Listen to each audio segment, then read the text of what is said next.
The wind howled across the Wyoming plains like a wounded coyote, carrying with it the taste of dust and broken dreams. In the summer of 1873, the land stretched endlessly beneath a merciless sun, its golden grasslands interrupted only by jagged mountains that clawed at the horizon. This was cattle country, where men measured their worth in acres and head of beef, and where mercy was as scarce as water in August. Ethan Callahan stood on the porch of his family's ranch house, watching the heat shimmer off the distant hills. At 26, he cut a different figure from his father and older brothers. While they were built like oak barrels, thick, sturdy, and unyielding, Ethan had his late mother's lean frame and thoughtful eyes. His hands, though calloused from ranch work, had a gentleness to them that his father, old Tom Callahan, considered a weakness. "Boy's too soft for this life," Tom would grumble to anyone who'd listen at Murphy's saloon. "Spends more time doctoring sick calves than branding them." But Ethan had learned long ago that there were different kinds of strength. He'd seen his mother, Sarah, hold the family together through drought and disease with nothing but determination and love. When she died 5 winters past, something in the ranch had hardened, like soil baked too long without rain. The Callahan Ranch sprawled across 3,000 acres of prime grazing land, bordered to the east by the Turner property owned by Caleb Turner, whose wealth was matched only by his arrogance. The Turners had come west with money already jingling in their pockets, unlike the Callahans who'd built their fortune one stubborn cow at a time. That morning, as Ethan repaired a section of fence near the main road, he heard the rattle of wagon wheels. The weekly stage from Cheyenne was early, unusual for driver Pete Morrison, who treated punctuality like most men treated their whiskey sparingly. Ethan straightened, wiping sweat from his brow. As the stage rolled past, through the dust cloud, he glimpsed a flash of red hair and green fabric, a woman, sitting rigid as a fence post, her gloved hands folded precisely in her lap. A stranger. And from the look of her high-necked dress and proper posture, not from around these parts. "Mail-order bride," Pete called out with a gap-toothed grin as the stage rumbled by. "For the Turner boy." Ethan's gut tightened. He'd heard Caleb boasting at Murphy's about ordering himself a wife from back east, talking about it like he was buying a new saddle. The whole business left a sour taste in Ethan's mouth. These women, desperate enough to travel thousands of miles to marry strangers, deserve better than to be treated like livestock at auction. The town of Willow Creek consisted of one main street, dusty and rutted, lined with false-fronted buildings that looked impressive from the front and shabby from the side. Murphy's saloon anchored one end, the Methodist church the other, with Olson's general store, the bank, and a handful of other establishments scattered between. It wasn't much, but it was civilization by frontier standards. By the time Ethan rode into town for supplies that afternoon, word had already spread. Mail-order brides were rare enough to be news, and this one, Maeve O'Donnell, fresh off the boat from Ireland, was causing quite a stir. "Pretty little thing," said Mrs. Henderson, the banker's wife, her voice carrying that particular tone reserved for discussing other women's misfortunes. Though Lord knows what she expected, coming all this way to marry a stranger. At Olson's, Ethan loaded his saddlebags with coffee, flour, and ammunition, trying to ignore the gossip buzzing around him like flies. But something made him linger, some instinct honed by years of reading weather and cattle behavior. "Caleb's meeting her at the church tomorrow," Olson mentioned while tallying Ethan's purchases. "Reverend Pike's doing the ceremony right after Sunday service. Assuming she passes inspection, of course." "Inspection?" Ethan couldn't keep the edge from his voice. Olson shrugged. "Well, you know how it is. Man's got a right to see what he's paying for." Ethan left the store with his jaw clenched tight enough to crack teeth. He'd grown up in this harsh land, understood its brutal practicalities, but some things still stuck in his craw. The way men talked about women here, like they were possessions to be acquired and assessed, it reminded him too much of how helpless his mother had been in her final days. dependent on the grudging care of men who saw her illness as an inconvenience. That evening, as purple shadows stretched across the rangeland, Ethan couldn't shake the image of that red-haired woman sitting so straight in the stagecoach. What kind of desperation drove a person to cross an ocean for a stranger's promise? What dreams had she carried in that carefully maintained posture? His brother Jake found him in the barn, tending to a mare with a split hoof.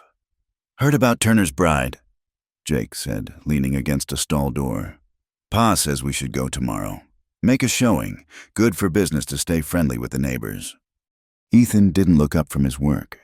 "Since when do we need to watch a man collect his mail?" Jake snorted. "Don't be dense. It's about respect, showing support for the natural order of things." The natural order. Ethan had heard that phrase his whole life.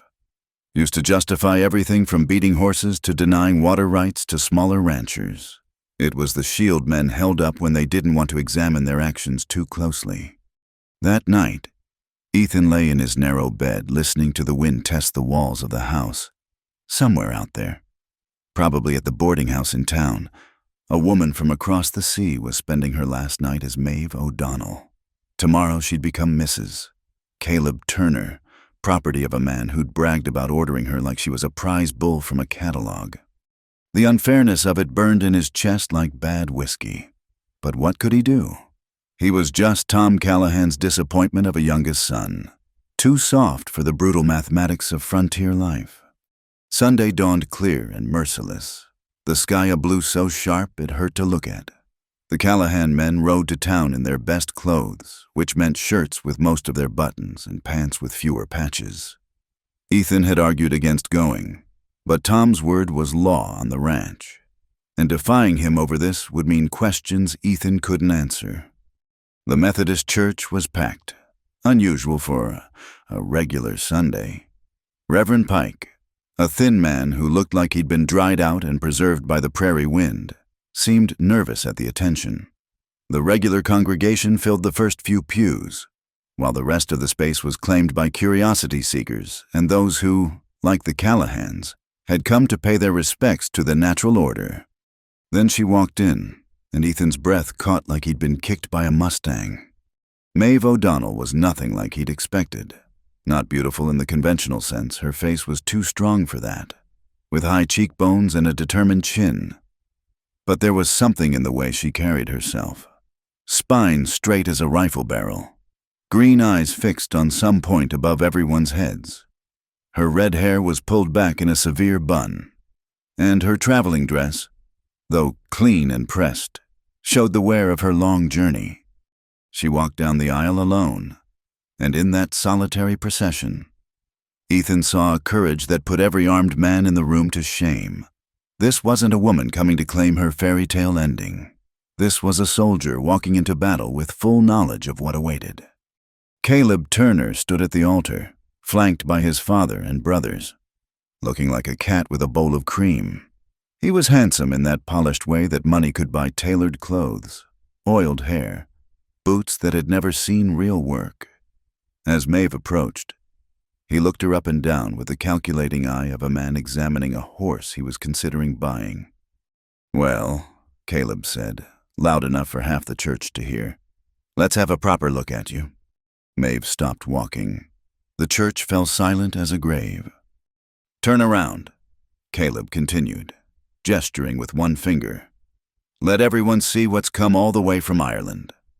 Heat flooded Ethan's face, around him.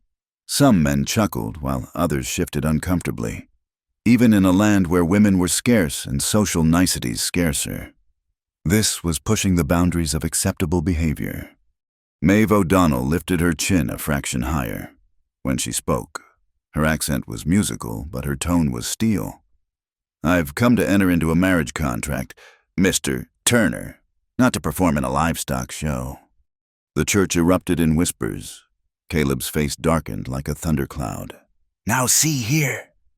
"I see quite clearly," Maeve interrupted, her voice carrying to every corner of the small church.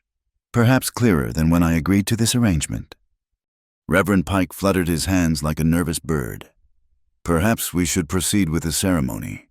"No." Caleb's voice was flat and final. He looked at Maeve like she was a horse that had just thrown him. "I didn't pay good money to bring over a sharp-tongued shrew. The deal's off."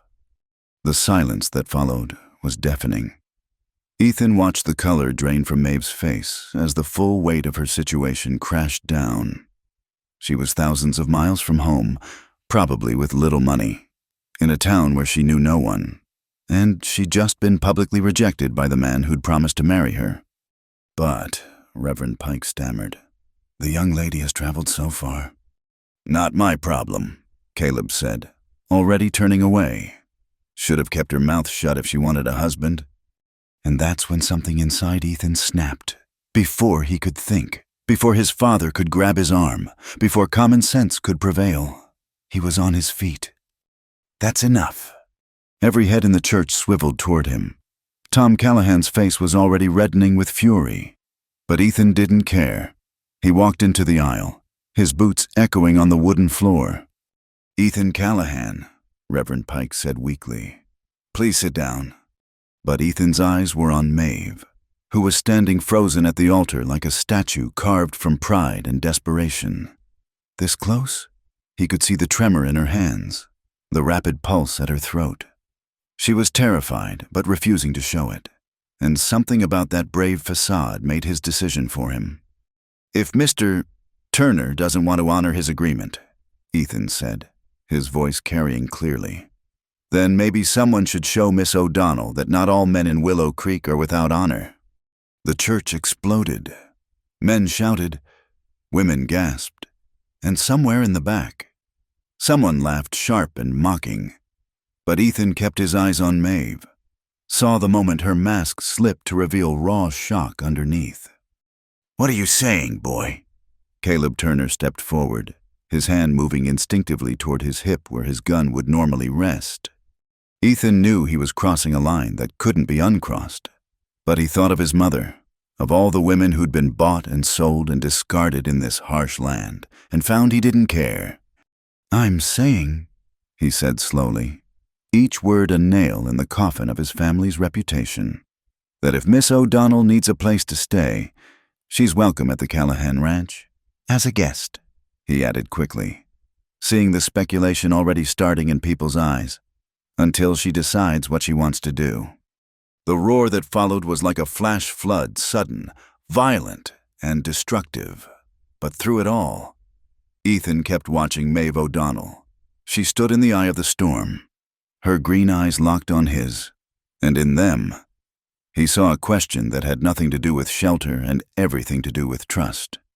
It would be the beginning of everything. The church erupted like a disturbed hornet's nest.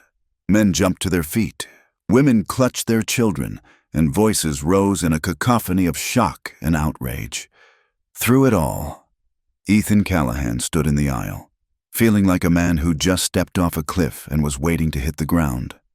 "Boy, have you lost your mind?" Tom Callahan's voice boomed above the chaos. His father was already pushing through the crowd, face purple with rage.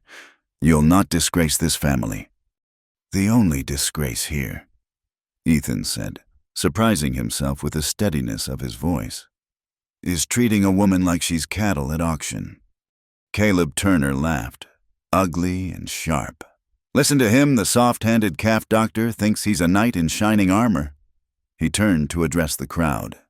"Everybody knows Ethan Callahan wouldn't last a day with a real woman. Probably doesn't even know what to do with one." The crude insinuation brought snickers from some of the men, but Ethan barely heard them. His attention was fixed on Maeve O'Donnell, who stood frozen at the altar like a deer sensing wolves. Her green eyes darted between him and the exit, calculating distances and possibilities. "Miss O'Donnell," Ethan said, pitching his voice to cut through the noise, "you don't have to accept my offer, but you don't have to accept his treatment either." For a heartbeat, the church fell silent. Then Maeve moved. She lifted her chin, gathered her skirts, and walked down the aisle with the same ramrod posture she'd maintained coming in. But as she passed Ethan, she paused. "Your offer of temporary shelter," she said, her Irish accent more pronounced in her distress. "Does it still stand?" "It does." Then I accept. The explosion of voices that followed made the previous uproar seem like whispers. But Ethan was already moving, offering Maeve his arm. She took it, her fingers gripping his sleeve with desperate strength that belied her composed expression. "You're making a mistake, Callahan." Caleb snarled, blocking their path.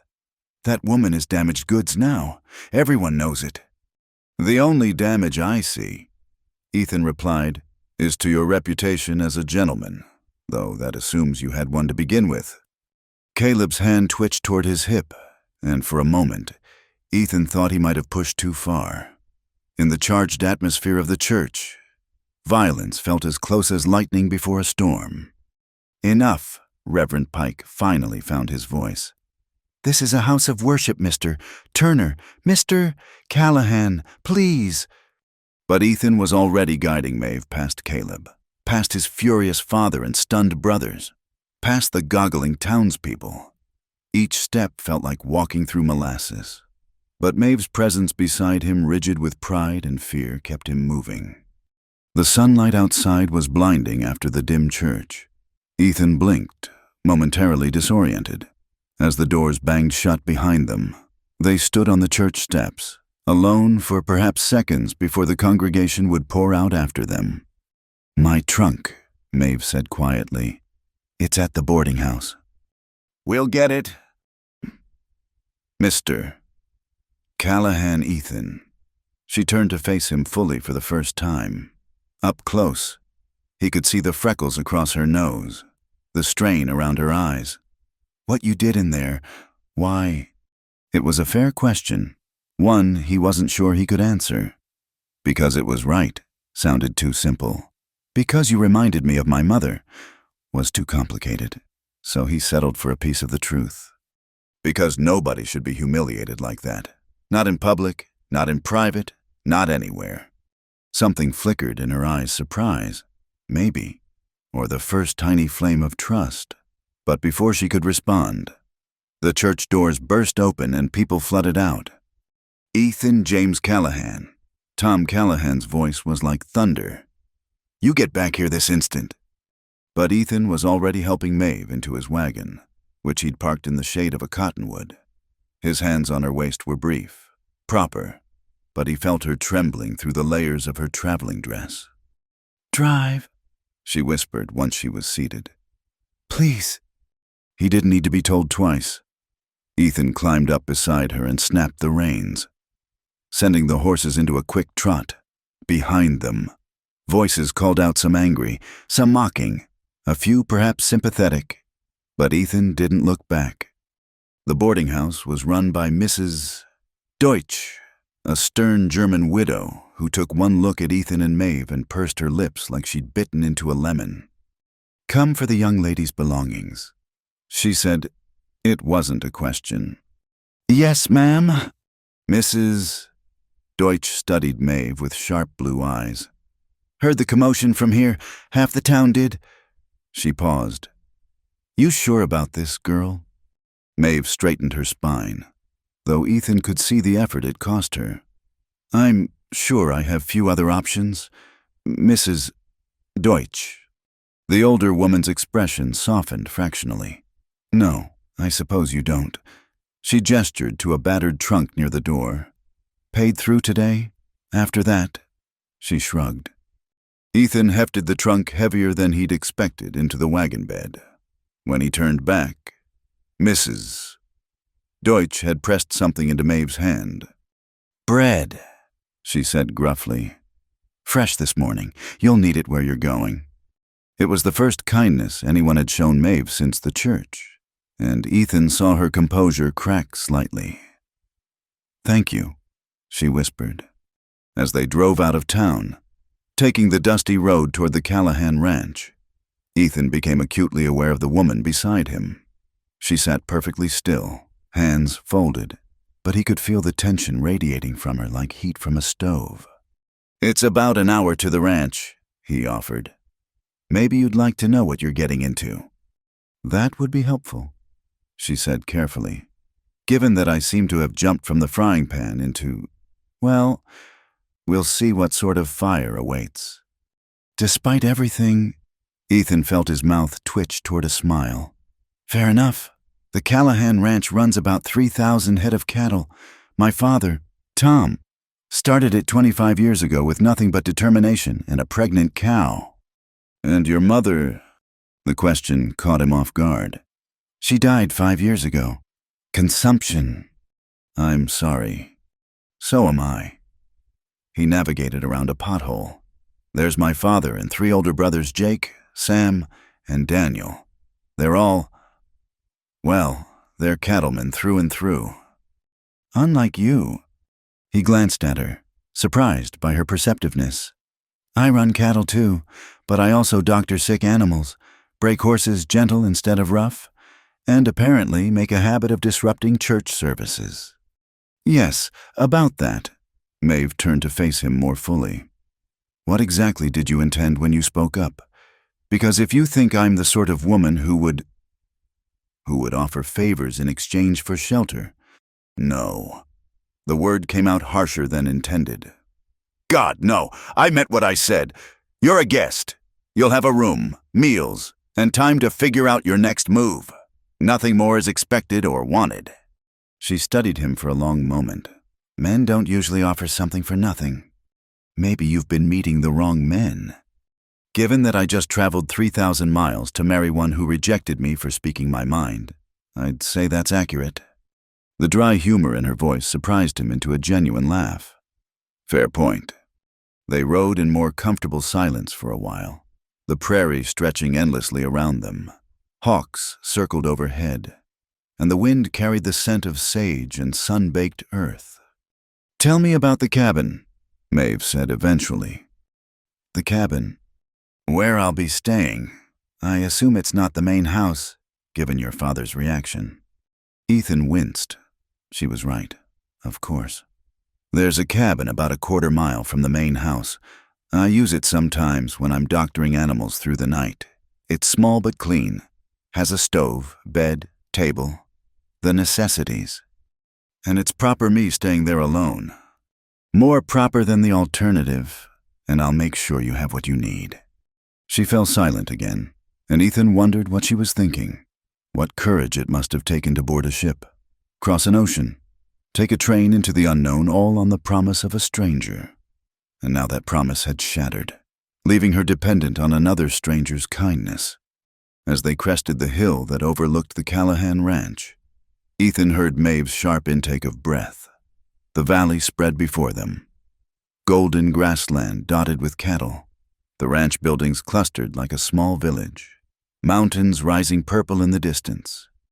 It's beautiful, she said softly. It's hard country. Beautiful, but unforgiving. Like its people. He considered that. Some of them. But there's kindness, too, if you know where to look. And where should I look, Mr. Callahan? He pulled the wagon to a stop near a small, weathered cabin set apart from the other buildings. Smoke already rose from the chimney. Someone, probably Jake's wife, Beth, had anticipated their arrival. Start with that smoke, he said. Someone thought you might appreciate a warm welcome. As he helped her down from the wagon, her hand in his for just a moment, Maeve O'Donnell looked up at him with those green eyes that seemed to see right through a man's pretenses. Why do I get the feeling, she said, that you just declared war on your entire world for a woman you don't even know? Ethan carried her trunk to the cabin door, considering his answer. When he finally spoke, it was with complete honesty. Because sometimes a man has to decide whether he's going to be who everyone expects him to be, or who he knows he should be. Today, I chose. He set the trunk inside the door, noting the fresh firewood, the clean blankets on the bed, the provisions on the table. Definitely Beth's work. I'll let you get settled, he said. Supper's at 6 in the main house, if you're willing to brave my family. If not, I'll bring you a plate. Mr. Callahan Ethan. She stood in the doorway, silhouetted against the dim interior. What you did today will have consequences. For both of us. I know. Do you? Because where I come from, when a man publicly claims a woman who's been rejected by another, people make assumptions, draw conclusions.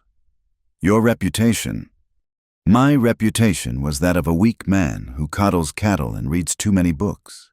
If it's now that of a man who stands up for what's right, I'll take the trade. She studied him for another long moment, then nodded slowly. Then I'll see you at supper. If nothing else, I'd like to meet the woman who thought to light a fire for a stranger. As Ethan walked back to the main house, he could feel eyes watching from windows. The news would have beaten them home, carried by riders eager to share the scandal. His father would be furious. His brothers would mock him. The entire valley would be talking about how Ethan Callahan had lost his mind over a sharp-tongued Irish girl who'd been rejected by Caleb Turner. But for the first time in his 26 years, Ethan found he didn't care what they thought. He'd made a choice, drawn a line in the dust of conventional thinking. Whatever came next, he'd face it. After all, he'd stood up in front of God and everyone for what he believed was right. The hard part was over. He would soon learn how wrong he was.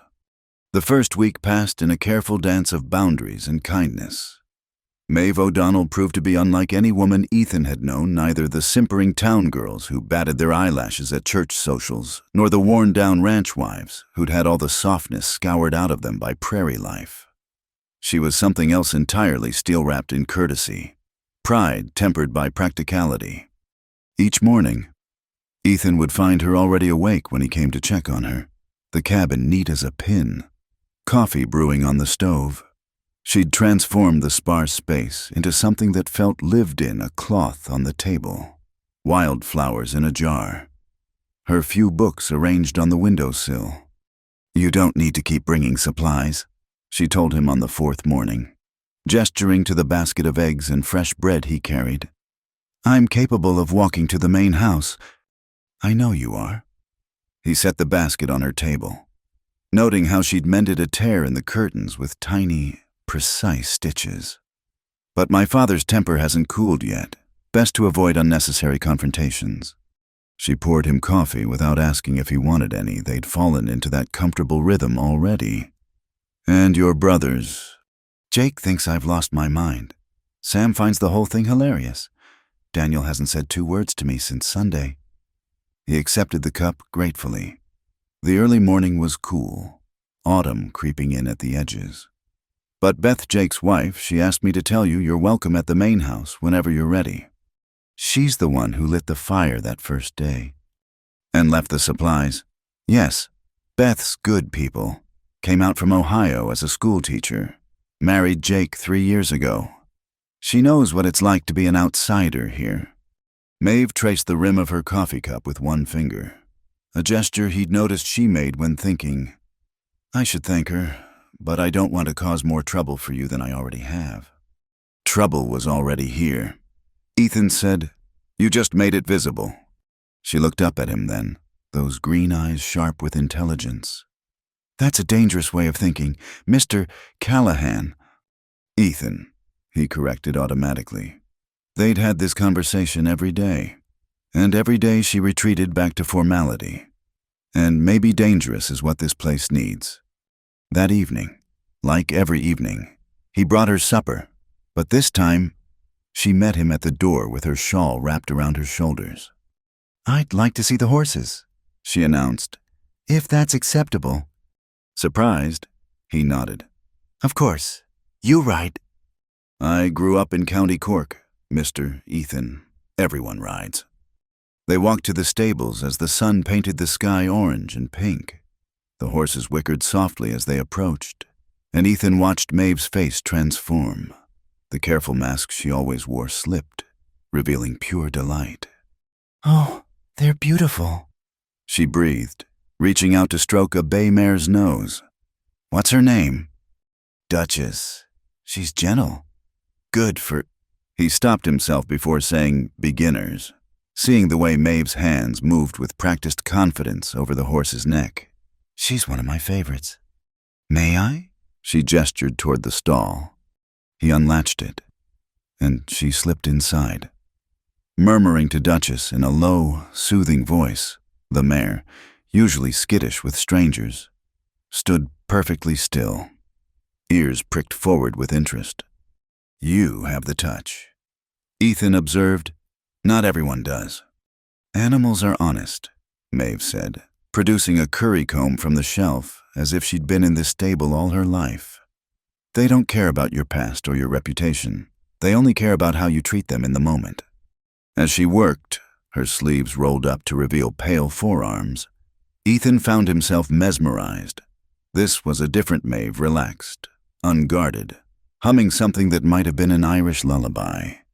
The setting sun through the stable windows caught the red in her hair, turning it to flame. "Tell me about Ireland," he said, settling onto a hay bale to watch.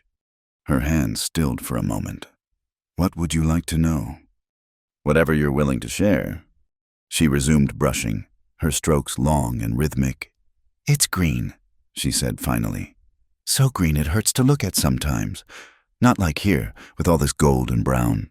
And wet rain so soft you barely feel it, but it soaks you through just the same. You miss it." "I miss—" She paused, considering. "I miss knowing where I fit, in Skibbereen. I was the doctor's daughter who read too many books and spoke her mind too freely. But at least I was something definite.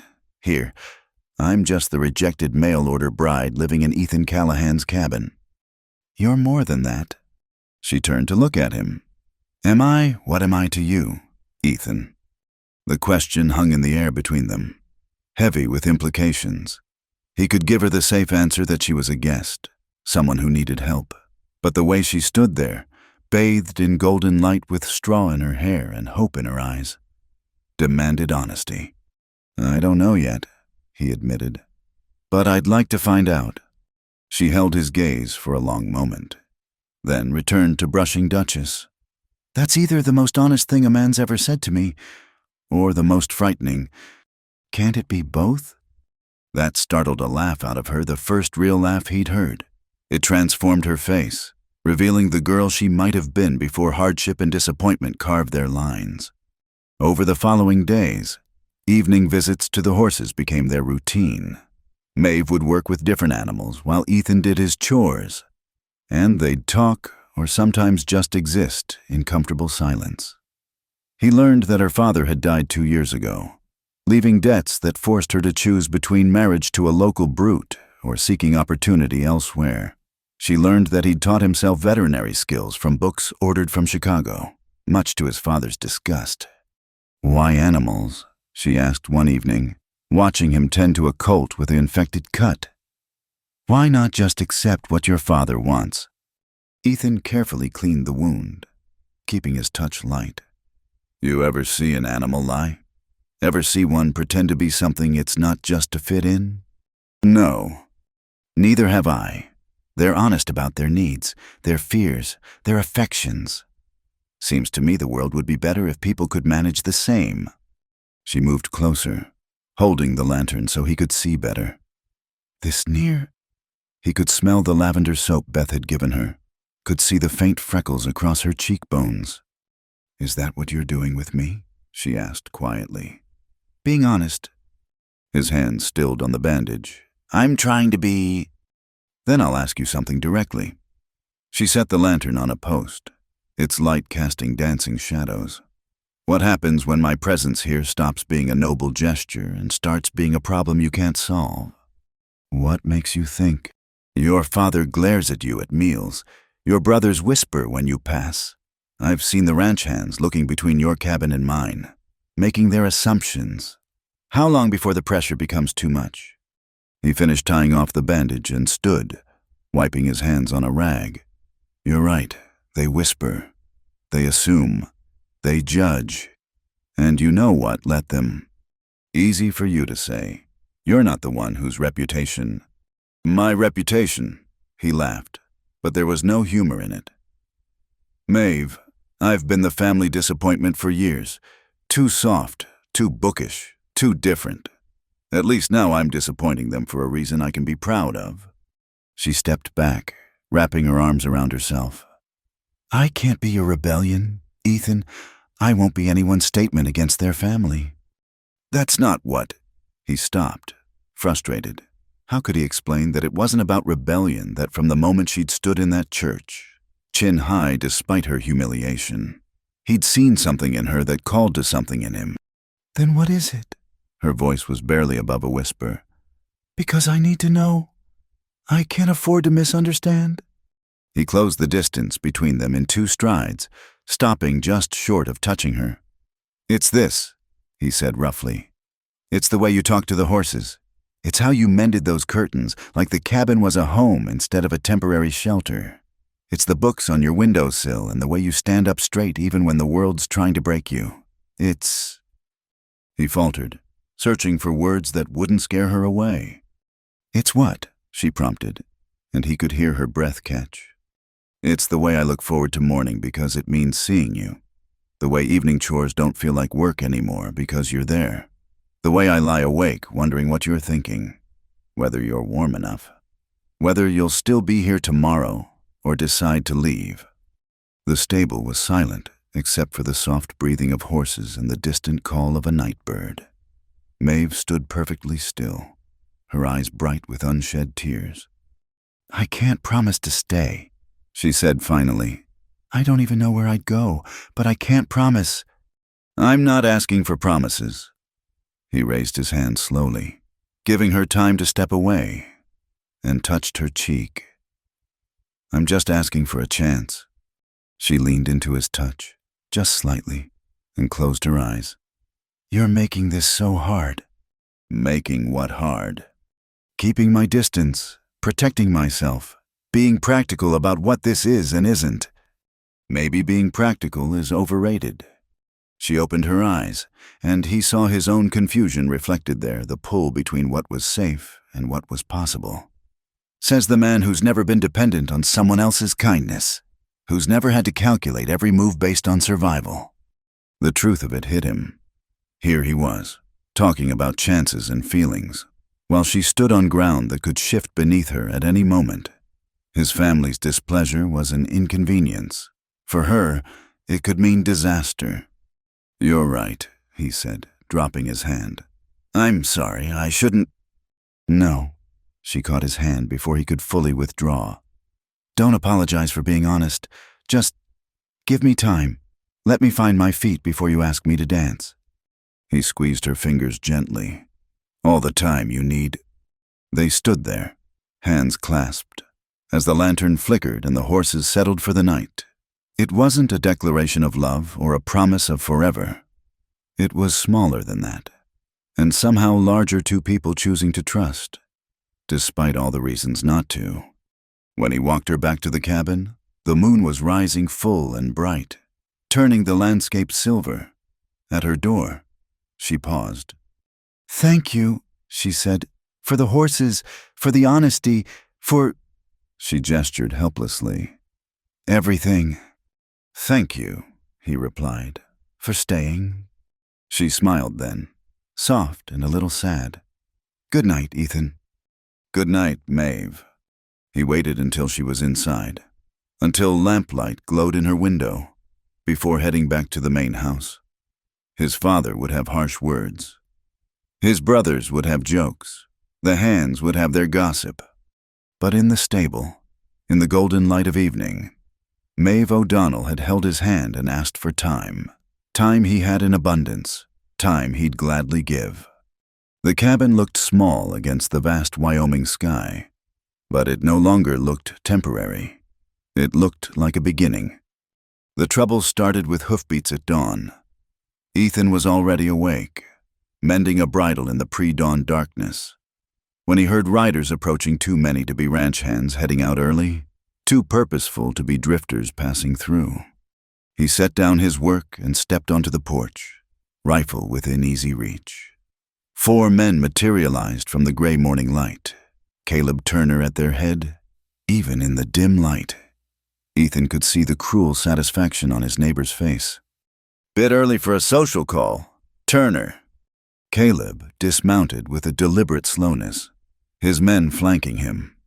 Just being neighborly. Callahan, thought I'd check on my property. Your property. Ethan kept his voice level, though his pulse quickened. Last I checked, everything on Callahan land belongs to Callahans. Not talking about land. Caleb's smile was sharp as a blade. Talking about the woman. See, I paid good money to bring her here. Train ticket, ship passage, even sent funds for traveling clothes. By my count, that makes her mine until she pays me back. The sound of a door opening made them all turn. Maeve stood on the cabin's threshold, fully dressed despite the early hour, her shawl wrapped tight around her shoulders. In the growing light, her hair gleamed like dark copper. "Gentlemen," she said, her voice carrying that musical Irish lilt that could make even contempt sound pleasant. "Rather early to be discussing business, isn't it?" "Miss O'Donnell." Caleb touched his hat with mocking courtesy. "Just explaining to Callahan here about your debts." "I owe you nothing," Maeve said firmly.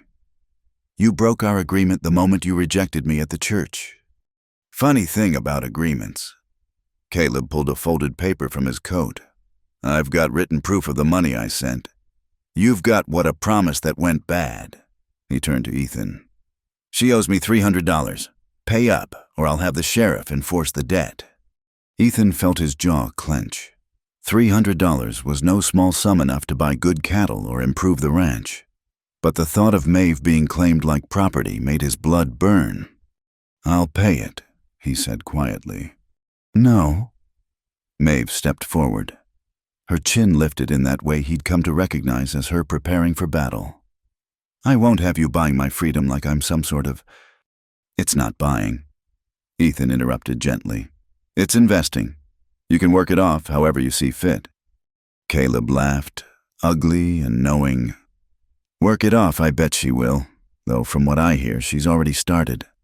The words were barely out before Ethan's fist connected with Caleb's jaw. The man went down hard, dust billowing around him. His men reached for their guns, but Ethan already had his rifle in hand. "Anyone pulls iron, they'd better be ready to use it," he said quietly. For a tense moment, violence hung in the air like smoke. Then Caleb struggled to his feet, spitting blood. "You'll regret that, Callahan. Your whole family will." He wiped his mouth with the back of his hand. "The money. 1 week, or I'll bring the law." They mounted up and rode off, leaving dust and threats hanging in the air. Ethan lowered his rifle, his knuckles already beginning to throb. "You shouldn't have done that," Maeve said softly. "Probably not." He flexed his hand, wincing. "But I'd do it again." She crossed to him, taking his injured hand in both of hers. Her fingers were gentle as she examined the damage. "Come inside. I'll clean this up." Her cabin was warm and smelled of coffee and the biscuits she'd made the night before. Ethan sat at her small table while she heated water and gathered clean cloths. $300, she murmured as she worked. That's a fortune." "It's manageable." "For you, maybe. For me, it might as well be 3,000. She dabbed at his split knuckles with careful precision. "I can't let you pay it." "You can't stop me." Her hands stilled. "Ethan, please, I've already disrupted your life enough. Your father barely speaks to you. The whole valley is gossiping, and now this violence and threats and—" "Hey." He caught her hand with his uninjured one. "Look at me." She did, reluctantly, and he saw the fear there not of Caleb or his threats, but of something deeper. "I've got some money saved," he said. "Not much by Turner standards, but enough. Money I earned breaking horses and doctoring animals. It's mine to spend how I choose. On a woman you barely know. On keeping Caleb Turner from treating you like property. On buying time for you to decide what you want, not what you're forced into." He squeezed her fingers gently. "That's worth more than $300 to me." She blinked rapidly, looking away. "You're impossible." "So I've been told." That startled a watery laugh from her. She returned to tending his hand, wrapping it carefully with clean cloth. When she finished, she didn't let go immediately. "In Ireland," she said quietly. "My father used to say that debts were chains that bound twice, once around the debtor, once around the creditor. He died with debts that took everything we had. I swore I'd never—" She trailed off. "This isn't that kind of debt," Ethan said. "No chains, no demands. Just time." She met his eyes then, searching. "Why does that scare me more than chains would?" Before he could answer, the sound of approaching horses made them both tense. But it was Jake's voice that called out, "Ethan, you in there?" Maeve released his hand quickly, stepping back as Ethan went to the door. His older brother sat his horse uneasily, glancing between Ethan and the cabin. "Pa wants you at the house. Now." Jake's expression was grim. "Turner's already been there, spinning tales. You'd better have a good explanation for why you bloodied his face. He insulted Miss O'Donnell." Jake sighed, rubbing his face. "Of course he did, and of course you had to play knight errant." He looked past Ethan to where Maeve stood in the doorway. "Ma'am, my wife wanted me to tell you you're welcome for supper tonight. Might be safer than, well, safer." After Jake rode off, Ethan turned to Maeve. "I should go, but think about supper at the main house. Beth would like it, and it might help to show united front." "United?" She tested the word. "Is that what we are?" "I'd like to think so." She studied him for a moment, then nodded slowly. "I'll come to supper. But Ethan, be careful with your father. I've caused enough trouble between you." The meeting with Tom Callahan went about as well as Ethan expected. His father's face was purple before Ethan finished explaining, and the shouting could probably be heard in the next county. $300 for a woman who ain't even yours. The money's mine to spend. Money that could go to improving the ranch, to buying stock, not throwing away on some foreign. "Choose your next word very carefully," Ethan warned, his voice deadly quiet. Tom stopped mid-sentence, perhaps seeing something in his youngest son's face he'd never seen before. The silence stretched between them. Years of disappointment and misunderstanding condensed into a single moment. "You pay that debt," Tom said finally. "And you're on your own. No more family money for your animal doctoring. No more support. You want to throw your life away for a woman? You do it alone." "I've been alone in this family for years," Ethan replied. "At least now it's official." That evening, supper at the main house was an exercise in tension. Maeve sat beside Beth, the two women creating an island of civilized conversation while the men ate in near silence. Only Sam, the second youngest, seemed unaffected by the atmosphere. "So, Miss O'Donnell," he said cheerfully. "I heard you put Duchess through her paces yesterday. She hasn't moved that well in years." "She just needed someone to listen to her." Maeve replied, "Horses tell you what they need if you pay attention. Maybe you could look at my roan. He's been favoring his left foreleg." "Sam," Tom growled in warning. "What if she's good with horses?" "She's not staying long enough to be good with anything." Tom interrupted. "Are you, Miss—" The table fell silent. Maeve carefully set down her fork. "That remains to be seen, Mr. Callahan, though I've found the hospitality here." She glanced at Ethan, then Beth, quite varied in its warmth. Beth quickly intervened. "Maeve's been helping me with the mending. She has the finest hand with a needle I've ever seen." "Useful skill," Tom said dismissively, "for a wife. Or for a woman earning her way." Maeve countered smoothly. "I believe there's dignity in any honest work. Wouldn't you agree?" The challenge in her tone was subtle but unmistakable. Ethan hid a smile behind his coffee cup. Tom had expected a meek, grateful refugee. Instead, he'd gotten Maeve O'Donnell, who could hold her own against anyone.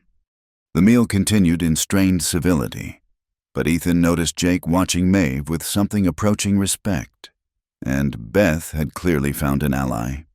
Only Tom remained immovable. glowering at his youngest son like he was a stranger. As Ethan walked Maeve back to the cabin afterward, the first snowflakes of the season began to fall, dancing in the lamplight like tiny stars. "Snow already," Maeve murmured, holding out her hand to catch the flakes. In Ireland, the first snow was magical. Children would try to catch snowflakes on their tongues, make wishes. "What would you wish for?"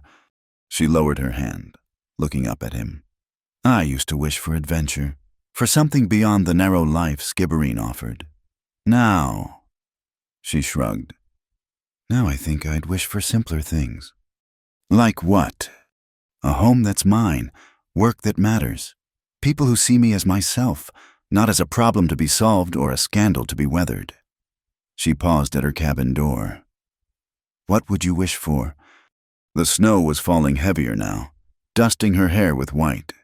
She looked like something out of a fairy tale, beautiful and slightly otherworldly in the lamplight.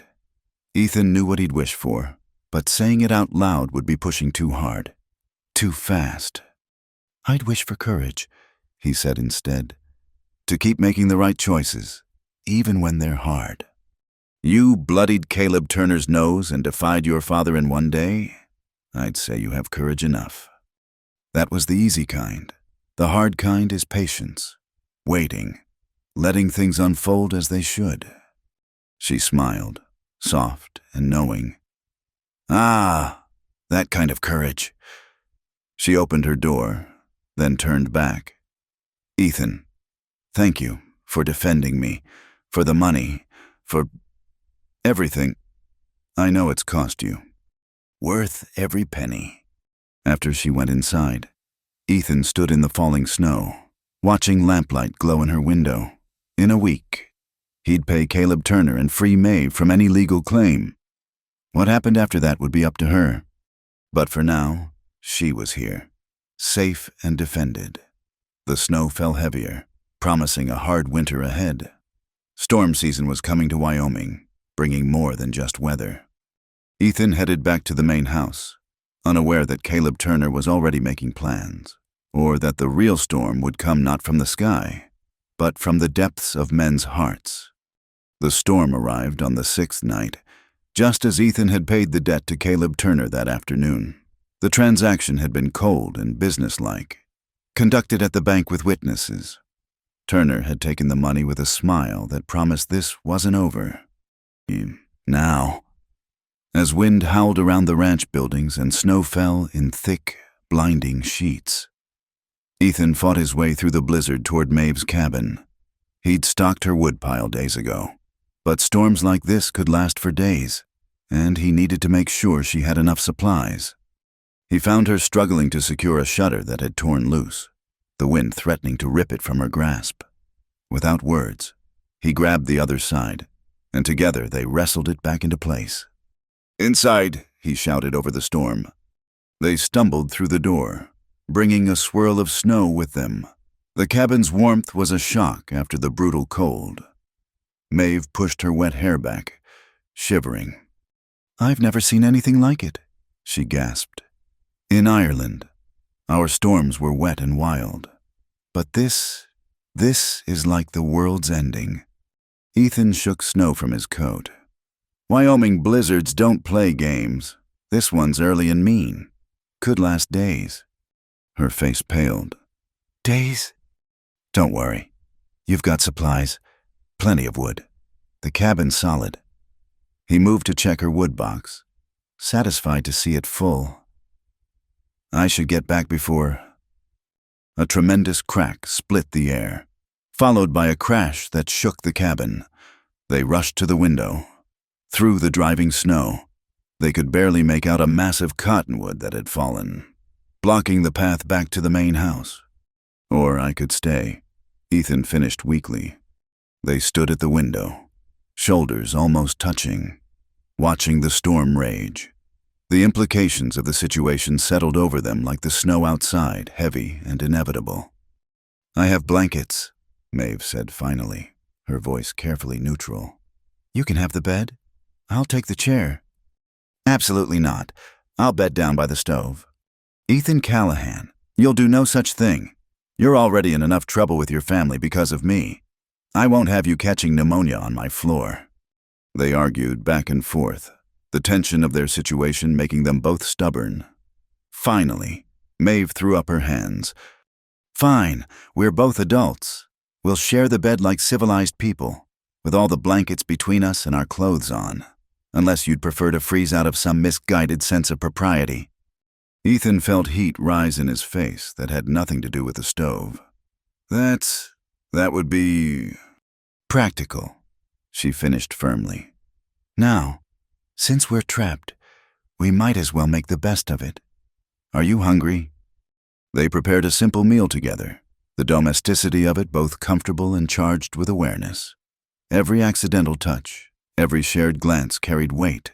Outside, the storm raged harder, sealing them in their own small world. "Tell me about your mother," Maeve said as they ate. "You've mentioned her, but never in detail." Ethan smiled, remembering. "Sarah Callahan was the strongest woman I ever knew, though you'd never guess it to look at her. Tiny thing, came from Boston originally. Pa met her when he drove cattle east, brought her back here as a bride. She must have loved him very much, to leave everything behind." "She did, but I think she spent the rest of her life trying to bring a little civilization to the frontier. She taught all us boys to read and write, made us memorize poetry." He chuckled. "Pa hated it when she'd make us recite Wordsworth at dinner." "You can recite poetry?" Maeve's eyes lit up with interest. "Bits and pieces. I wandered lonely as a cloud." "That floats on high o'er vales and hills," Maeve continued, smiling. "When all at once I saw a crowd, a host of golden daffodils." They finished the poem together, their voices weaving through the verses while wind rattled the windows. When they reached the end, a comfortable silence fell. "Your mother sounds wonderful," Maeve said softly. "She would have liked you. She always said the frontier needed more women willing to speak their minds, even when it causes trouble. Especially then." As the evening wore on, they talked about everything and nothing, books they'd read, places they'd dreamed of seeing, small moments that had shaped them.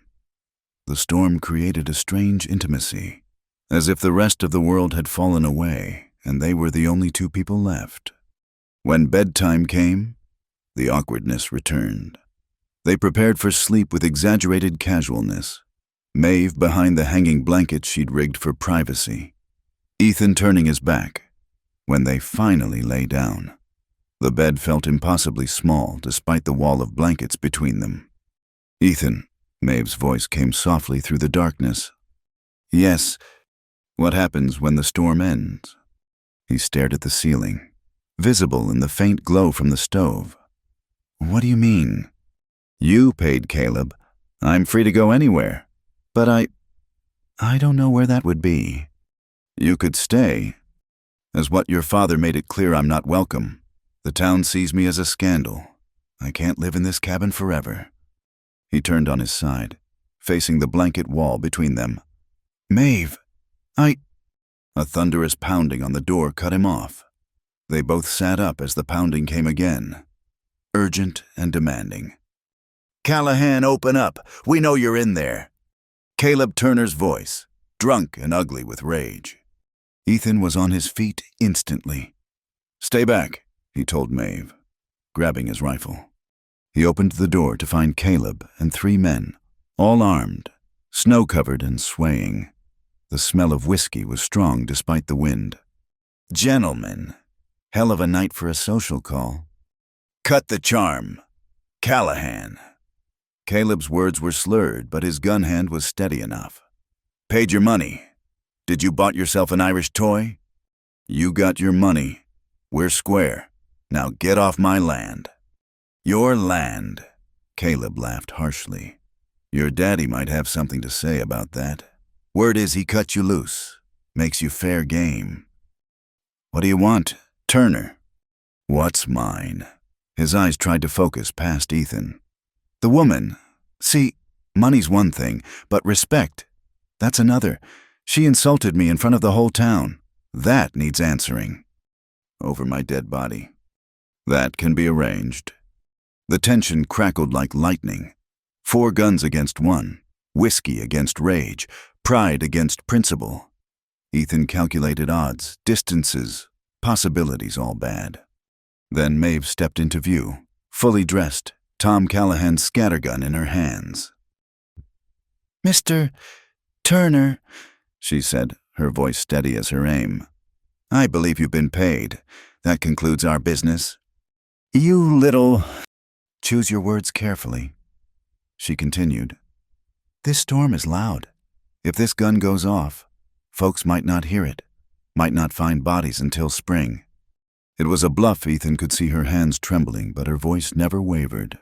The men with Caleb exchanged nervous glances. Storm, isolation, and a woman with a gun were making them reconsider. "This isn't over," Caleb snarled. "Not by a long shot." They backed away into the storm, disappearing into the white wall of snow. Ethan closed and barred the door, then gently took the gun from Maeve's shaking hands. "Where did you?" "Behind the door.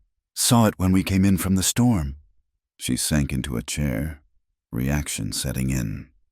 "Would I have shot him? I don't know. Would you?"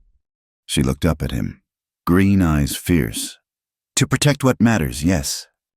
"And what matters?" "You do." The words hung between them for a heartbeat before she added quickly. "Your safety, your life, after everything you've done." He knelt beside her chair, taking her cold hands in his.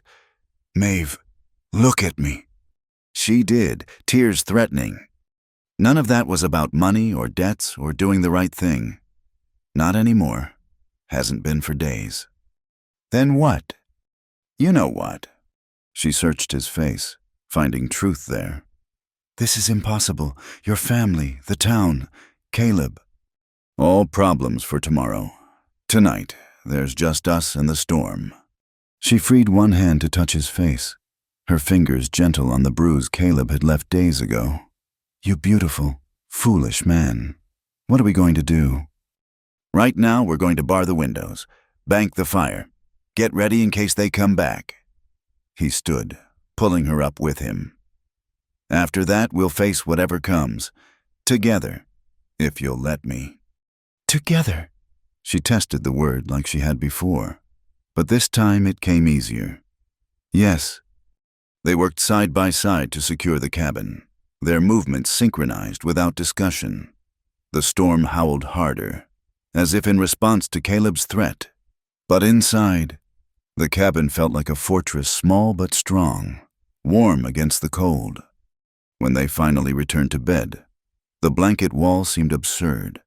Without words, they removed it, lying side by side in the dark, not touching but aware of every inch between them. "Ethan?"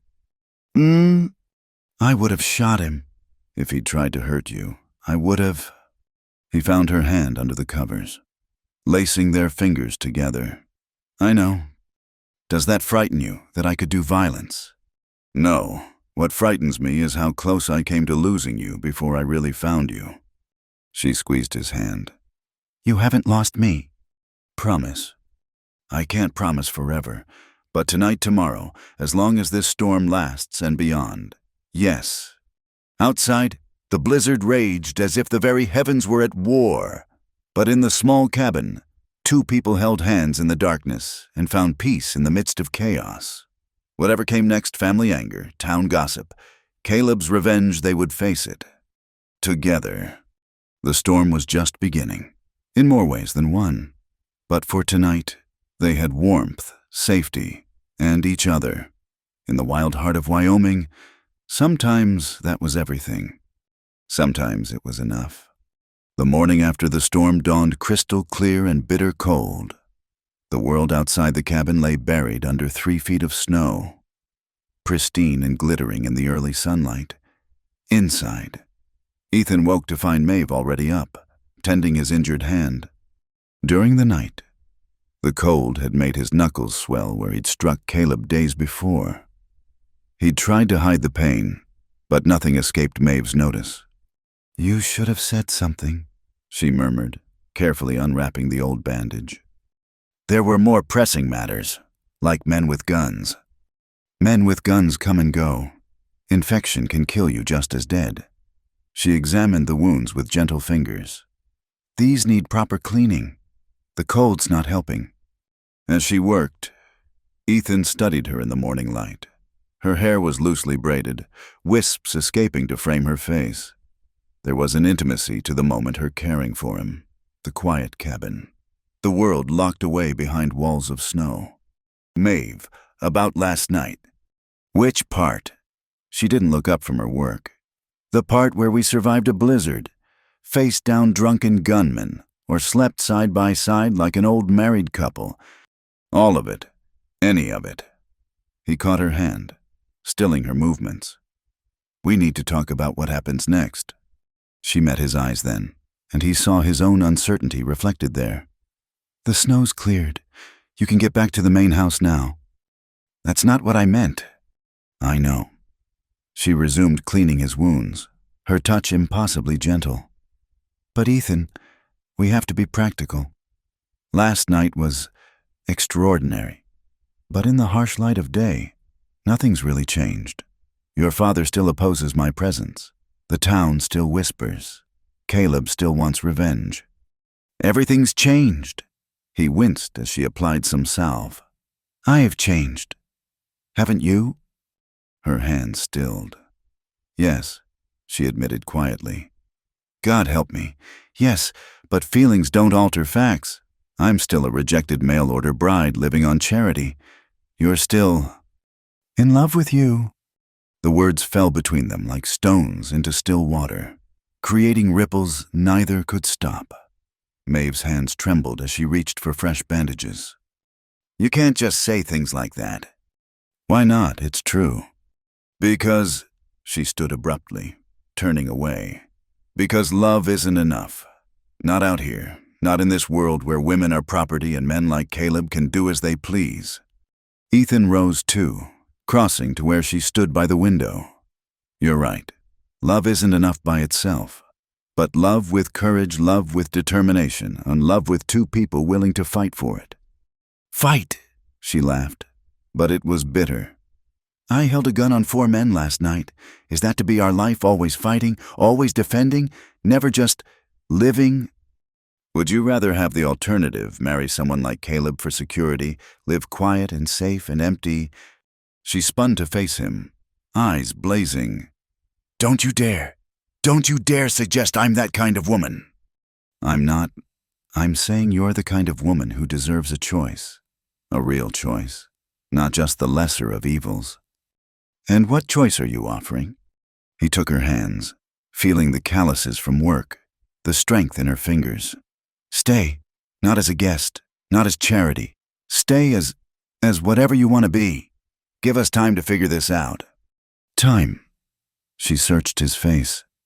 How much time do we have before Caleb comes back, before your father forces you to choose between me and your family? Before... The sound of horses interrupted her. They both tensed, but the voice that called out was Jake's. Ethan, you in there, open up. Ethan opened the door to find his brother looking haggard. His horse lathered despite the cold. Thank God you're both safe. When we saw the tree down, and then heard Caleb was making threats. We're fine. Caleb came by, but... He's dead. The words hung in the frozen air. Behind Ethan, Maeve gasped. What happened? Ethan managed. Found him this morning, about a mile from here. Him and his men, frozen solid. Looks like they got lost in the storm after leaving here. Wandered in circles until... Jake shrugged. The cold don't forgive mistakes. Ethan felt Maeve's hand slip into his, squeezing tight. Last night, those men had been alive, drunk, threatening. Now they were gone, claimed by the same storm that had brought Ethan and Maeve together. The sheriff wants to talk to both of you. Jake continued. Just routine, but with the bad blood between you and Caleb. We'll come directly. Jake nodded, then surprised Ethan by addressing Maeve directly. Ma'am. Beth wanted you to know you're welcome to stay at the main house while this gets sorted. Might be easier than being out here alone." "That's kind of her," Maeve said carefully. "And of you." "Yeah, well," Jake shifted uncomfortably. "Man threatens a woman in a storm, then ends up dead seems like divine justice to me, but not everyone will see it that way." After Jake left, Ethan and Maeve quickly prepared to go to town. The path between the cabin and the main house had been partially cleared, and they could see ranch hands working to dig out the rest. "Divine justice," Maeve murmured as they walked. "Is that what it was?" "What else would you call it?" "Convenient." She pulled her shawl tighter. "Ethan, people will talk. They'll say—" "Let them say whatever they want. We told Caleb to leave. He left. What happened after was between him and the storm." At the main house, Beth greeted them with warm coffee and warmer smiles. "Oh, Maeve, I'm so glad you're safe. When Jake told me about last night—" "We're fine," Maeve assured her, "though I appreciate the concern." Tom Callahan stood by the fireplace, his expression unreadable. When he finally spoke, his voice was gruff. "You held a gun on 4 men. Maeve lifted her chin. "I did what was necessary." He studied her for a long moment. "Sarah would have done the same. Woman had more spine than most men I knew." It was the first time Tom had compared anyone favorably to his late wife. Ethan saw the surprise on his brothers' faces. The trip to town was tense. Word had already spread about Caleb's death, and people stared as their group rode down Main Street. At the sheriff's office, they found half the town's important men gathered, including Caleb's father, Augustus Turner. Sheriff Watson, a fair man who'd held the position for 10 years, listened to their account without interruption. Ethan told the truth the confrontation. "The threats. Caleb leaving in the storm." "Anyone else witness this?" Watson asked. "Just Miss O'Donnell, the woman at the center of all this trouble." Augustus Turner's voice was cold. "Convenient that she's the only witness." "Are you suggesting something—" "Turner," Tom Callahan's voice carried warning. "I'm suggesting that my son is dead after threatening to reclaim what was rightfully his." "Your son was drunk," Ethan said flatly. "He came armed to our property, made threats, and left when faced with equal force. What happened after was his choice. His choice to die in a storm. His choice to get drunk and roam in a blizzard instead of finding shelter." Sheriff Watson raised a hand for silence. "The facts are clear. 4 men were found frozen a mile from the Callahan ranch. No signs of violence beyond what the cold would cause. No bullets fired. Just men who made a fatal mistake in a Wyoming winter." "This isn't over," Augustus said. His eyes on Ethan.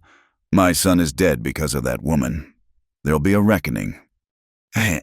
"Mr. Turner," Sheriff Watson's voice carried steel, "I'll remind you that justice in this town comes from the law, not from personal vendettas. Your son's death was tragic, but not criminal. I'll not have you stirring up trouble over it." Outside the sheriff's office, the town buzzed with gossip. But something had shifted. Maeve noticed at first the way some women nodded to her instead of looking away, how a few men touched their hats respectfully. "They're looking at me differently," she murmured to Ethan. "You stood up to Caleb Turner. In this country, that carries weight." "I didn't do it to impress anyone." "I know. That's why it works." Back at the ranch, Tom Callahan called a family meeting. They gathered in the main room. Tom, his 4 sons, Jake's wife Beth, and Maeve. "The Turner ranch will want blood," Tom said bluntly. "Not legal, Watson made that clear, but they'll make trouble. Question is, what do we do about it?" "We stand together," Jake said immediately, "like we always have." "Together," Tom's eyes found Maeve. "That include you, Miss O'Donnell." "I don't want to bring more trouble to your family." "Trouble's already here," Sam interrupted. "Question is whether you're staying to face it with us or running—" Ethan started to speak, but Maeve held up her hand. "If I may answer for myself." She looked around the room, meeting each gaze. "I came to this country with nothing but hope and a willingness to work. I've been rejected, threatened, and nearly frozen. But I've also found kindness I didn't expect and courage I didn't know I had." She paused, her eyes finding Ethan's. "If you'll have me, not as a burden or a cause, but as someone willing to work and fight alongside you, then yes, I'm staying." "Well then." Tom stood, his decision made. "Beth, set another place at the table permanent-like. Ethan, move Miss O'Donnell's things to the house. She'll have the room next to Beth's more proper than that cabin with troubles brewing." "Pa," Ethan began, surprised. "Don't PA me. Boy, you think I'm blind? Think I don't see what's growing between you two?" He snorted. "Your mother would skin me alive if I turned away a woman with spine enough to face down 4 armed men. Besides," his voice softened slightly, "might be time this family had some new blood. Lord knows we could use another woman's influence around here." That evening, as Ethan helped Maeve settle into her new room, she seemed dazed by the rapid changes. "Your father, I don't understand. He was so opposed." "Pa respects strength, always has. You showed that last night." He set down her trunk. "Plus, I think he sees Ma in you, the way you don't back down. I'm not trying to replace—" "No." He crossed to her, taking her hands. "You're not replacing anyone. You're adding something new, something this ranch, this family needs." "And us?" She looked up at him. "What are we adding?" "Hope," he said simply. "Love. A future that's more than just survival." She rose on her toes and kissed him, soft and sweet and full of promise. When they parted, both were breathless. "So we face whatever comes," she said, "together." Together. Outside, the sun set over snow-covered plains, painting the sky in shades of rose and gold. The storm had passed, leaving the world clean and new. There would be other storms, other challenges. The Turner Ranch would not forget. The town would whisper and wonder. But in the warm heart of the Callahan house, 2 people had found each other against all odds. Love had grown in the harsh soil of the frontier, tended by courage and watered by truth. It was enough to start with. Everything else would follow. Spring arrived in Wyoming like a cautious visitor, testing the air before fully committing. The snow retreated to the mountains, leaving the valley floor muddy and dotted with the first brave wildflowers. It had been 6 months since that violent winter storm. 6 months since Maeve O'Donnell had moved from the cabin to the main house. 6 months of building something that neither she nor Ethan had dared to name aloud. Now, on a morning bright with promise, Ethan found Maeve in what had become her favorite spot, the garden plot behind the house that Beth had helped her establish. She was kneeling in the dirt, her sleeves rolled up, planting seeds with the same precise care she brought to everything. "You're up early," he said, crouching beside her. "The potatoes won't plant themselves." She brushed a strand of hair from her face, leaving a smudge of dirt on her cheek. "Besides, I wanted to finish before the men from the Turner Ranch arrive." Ethan's expression darkened. Augustus Turner had finally agreed to meet about settling boundaries and water rights, a necessity with spring roundup approaching. The old man's grief had hardened into cold purpose over the winter months. You don't have to be there," Ethan said. "Jake and Pa can handle. I'll not hide." Maeve's chin lifted in that familiar stubborn angle. "Augustus Turner needs to see I'm not going anywhere." "Maeve." "No, Ethan. We've built something here. I've worked alongside your family all winter, helped Beth with the household, tended sick cattle with you, earned my place. I won't skulk in shadows now." He reached out to wipe the dirt from her cheek, his touch lingering. "You've more than earned your place. You know that, don't you?" Her eyes softened. "Sometimes I still wake up expecting to find myself back on that ship. All of this a dream. It's real. You're real. This is real." He gestured between them, encompassing all the unspoken things that had grown over the winter months.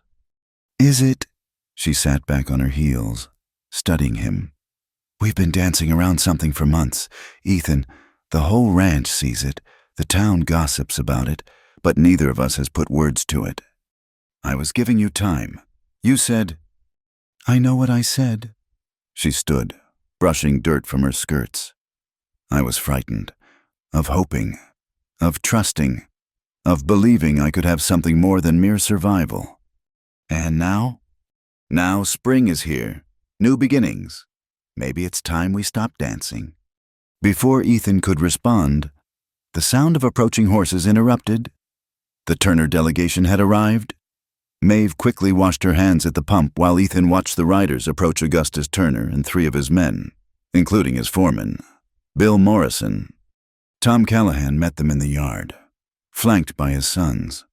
It was a careful display of strength without overt threat. Maeve emerged from the house with Beth, both women taking positions on the porch visible but not intrusive. "Turner," Tom said with a nod. "Appreciate you coming." Augustus Turner hadn't aged well over the winter. His hair had gone completely white, his face gaunt with grief and bitterness. His eyes found Maeve immediately, cold as January ice. "Let's get this done. Callahan, I've no wish to linger where my son's killer is welcomed." "Your son killed himself with whiskey and stupidity," Sam said hotly, but Tom silenced him with a gesture. "We're here to talk water rights," Tom said firmly. "Nothing more, nothing less." The negotiations were tense but civil, both sides knowing that shared water sources made cooperation essential. Ethan noticed how Augustus never looked directly at anyone, his gaze fixed on some middle distance as if seeing ghosts. Afterward, as the Turner men prepared to leave, Augustus suddenly turned his horse toward the porch where Maeve stood. "You," he said, his voice carrying across the yard. "You cost me my son." Maeve stepped forward, her back straight. "Your son cost himself. Mr. Turner, I'm sorry for your loss. Truly, no parent should have to bury a child, but I won't accept blame for his choices." "He was young, hot-headed. If you hadn't—" "Hadn't what?" Maeve's voice was gentle but firm. "Hadn't refused to be inspected like livestock, hadn't expected to be treated with basic dignity. Your son was raised to see women as property. That thinking killed him, not I." Augustus's face contorted with rage, but something in Maeve's steady gaze seemed to deflate him. He slumped in his saddle, suddenly looking every one of his 60 years. "You've got his eyes," he said quietly. "Caleb. Same color, same." He shook his head, wheeling his horse around. "Keep your water rights. Callahan, keep your— everything. I'm tired." They watched the Turner men ride away, the tension slowly easing from the yard. Tom Callahan studied Maeve with something approaching approval. "That took sand, girl, facing him down like that." "It took truth," Maeve corrected. "Sometimes that's harder than courage." That evening, the Callahan family gathered for supper in a mood of cautious celebration. The water rights were settled, spring roundup could proceed, and the ghost of Caleb Turner seemed, if not laid to rest, at least acknowledged. "I've been thinking," Tom announced as Beth served apple pie. "This ranch needs more than handshake agreements and good intentions. Needs proper legal standing. Partnerships drawn up official-like." Jake looked surprised. "Pa, we've always worked on trust." "Trust is fine between family, but family changes, grows." Tom's eyes moved between Ethan and Maeve. "Man needs to know his life's work will continue. Needs to know the people he's leaving it to are committed, permanent-like." Ethan felt his heart skip. "What are you saying, Pa?" "I'm saying a man who claims a woman in front of the whole town ought to follow through. I'm saying a woman who stands up to armed men and faces down grieving fathers has proven her worth. I'm saying maybe it's time we had something to celebrate around here besides surviving another winter." The table fell silent. Maeve's cheeks flushed pink, but she met Tom's gaze steadily. Mr. Callahan, if that's a proposal by proxy, I believe that's Ethan's speech to make. Then maybe he should make it, Beth suggested with a grin. Before we all die of old age waiting. Ethan stood slowly, his heart pounding. He'd imagined this moment a dozen different ways over the winter months, but none of them had involved his entire family as audience. Maeve. He moved around the table to where she sat. I know this isn't how either of us expected our lives to go. You came here for another man, another life. I was just the fool who spoke up when staying quiet would have been easier. The brave man, she corrected softly. Maybe, but every day since. I've watched you become part of this place. Not just the ranch, but the heart of it. You've brought laughter back to this house. You've shown us all what real strength looks like.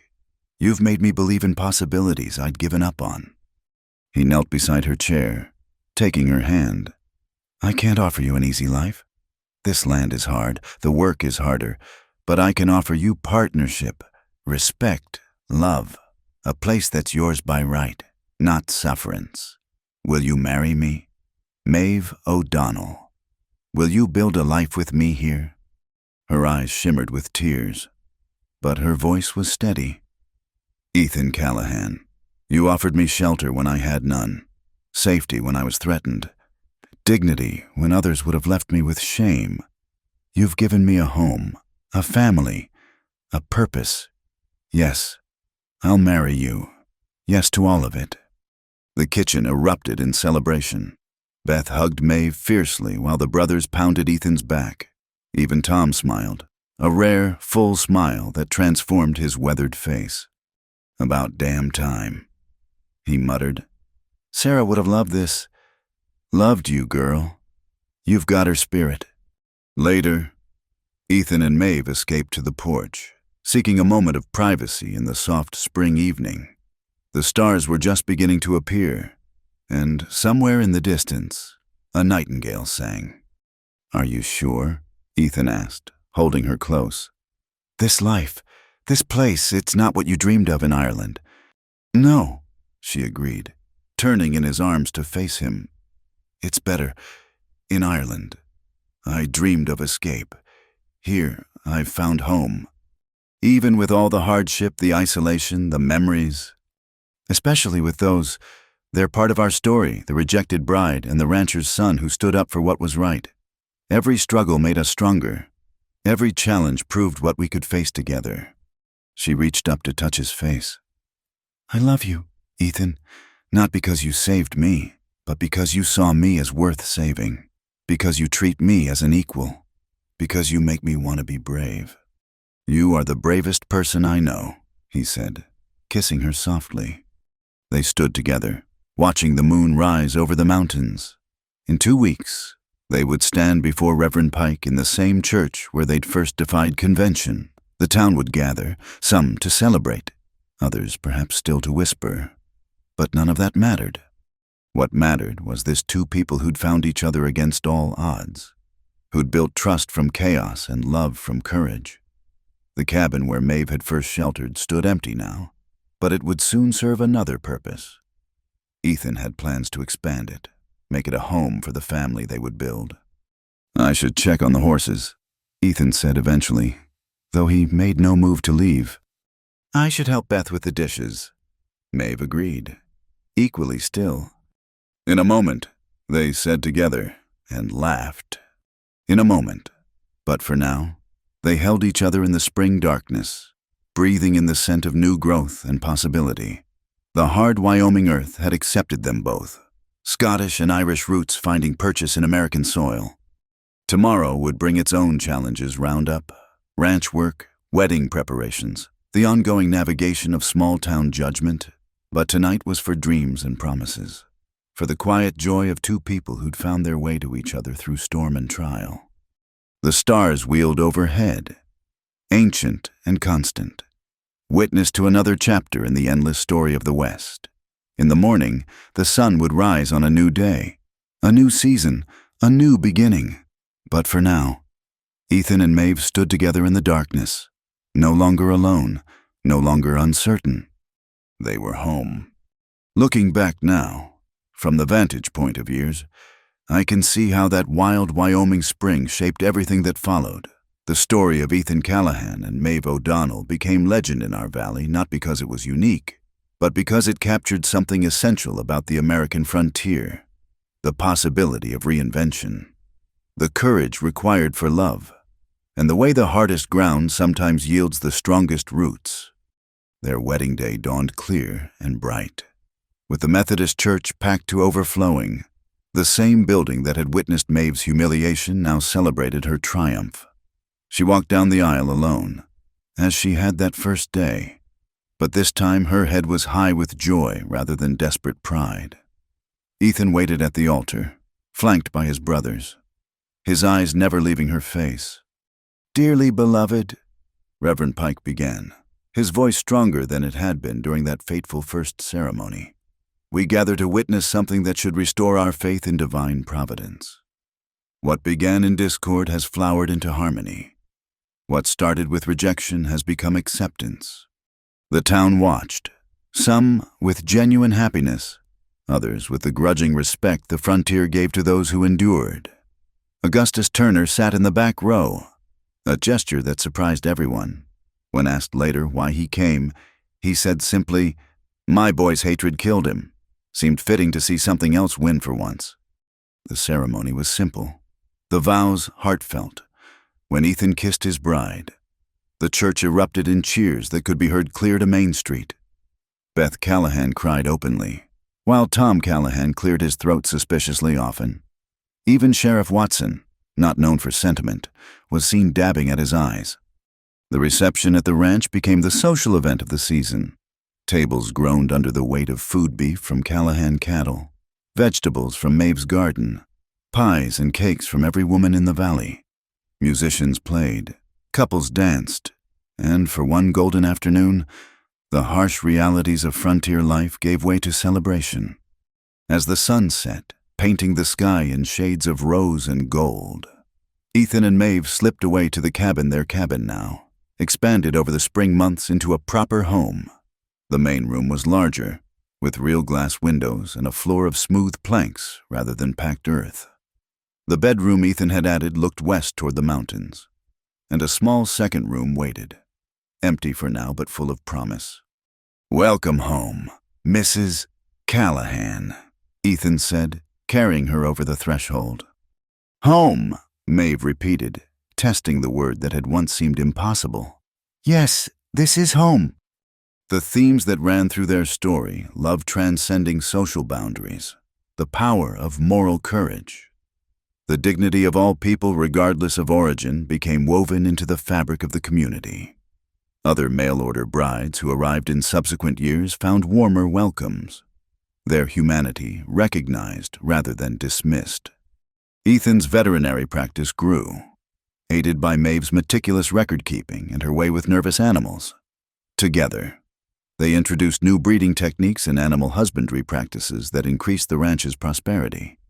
Tom Callahan lived to see his grandchildren running through the same fields where he'd built his dreams, and he often said that taking in Maeve was the smartest business decision he'd ever made. She brought more than love to this family. He'd tell anyone who'd listen. She brought civilization, progress, and backbone when we needed it most. The cabin, that humble structure where so much had transpired, became a symbol in local lore. Young couples would ride past it, drawing inspiration from the story of two people who'd found each other against all odds. It stood through blizzards and droughts, expansions and changes, always at the heart of the Callahan homestead. Years later, when Wyoming achieved statehood and women gained the right to vote there before anywhere else in the nation, Maeve Callahan was among the first at the polls. She'd become a force in the community, establishing a school, organizing aid for new immigrants, and always standing for the principle that every person deserved dignity and respect. "You started something," Beth told her once, watching their children play together. "That day in the church, when you refused to be diminished, you changed how people think." "Ethan started it," Maeve corrected. "He stood up when it would have been easier to stay seated. That's the kind of courage that reshapes worlds." the violence that had marked their beginning Caleb's threats. The confrontation in the storm faded into memory, replaced by years of steady building. The Callahan and Turner ranches learned to coexist, united by shared water and the sobering memory of what hatred could cost. When old Augustus Turner died, he left a provision in his will for the education of immigrant women, in memory of chances missed and lessons learned too late. It was Maeve who helped establish the program, turning old pain into new possibility. The lesson of their story spread beyond Wyoming, carried by drovers and travelers, letters and eventually newspapers. It became a quintessentially American tale how a rejected immigrant woman and a rancher's son who dared to be different created something larger than themselves.